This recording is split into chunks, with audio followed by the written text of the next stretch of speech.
Yo, we are back with Friday the 13th, issue number 3, and let's get down to those pages. And we continue from the last issue, and they are looking for those two boys, and they're missing. And of course, they don't know what has happened.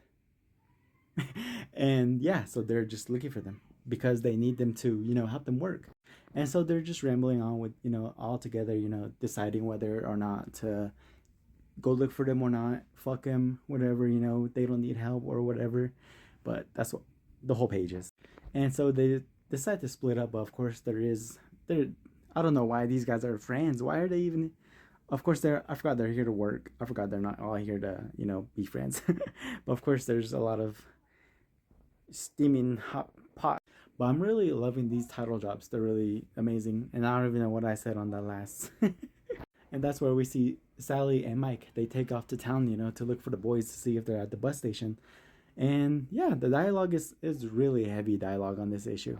And we get more, development. We see that he loves murderers, serial killers, he's keeping up with that, And they just talk more about Jason. And I'm loving the art on some parts where we see like details like this. I love it.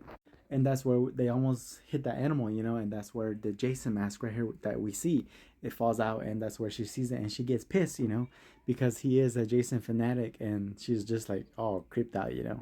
And that's where we cut to the boys back at the place, and they're arguing as well too. A lot of heat in this issue. But yeah, they're just picking on this dude, and he had enough. And then of course you can see what happens right here. And of course shit is about to happen, and it does start to rain on that last bottom panel right here. I was like, bruh, you guys are fucking crazy. And holy shit, they fucking fall. He punches Rico, and they all fall.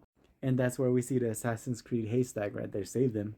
And they just get on with it. And that's where we come back to the girls, and they're just going, to their boyfriends. Their boyfriends are explaining everything. And of course, we have those motherfucking shit happen in some horror movies. And now in the comics, we see Mike right here changing a flat tire, and that's when Sally sees something. And while he's changing the tire, he goes on to check on Sally, and right there, she sees something right behind him, and he goes to check, and wow, a fucking a tire iron to the fucking face by Jason. And holy shit, bro, look at that. He is crazy. I love this artwork, especially with the rain. It is crazy. And that's where we see Sally, this bitch, she takes off as well. And this was so fucking brutal. I cannot believe I actually saw this shit. Look at that. So Jason fucking, while he was changing the diaper, changing the tire, he uses the jack, and so Jason removes the jack and boom, dude. Ooh, so fucking crazy. She makes it back to her friends, but of course Jason follows. 7 out of 10.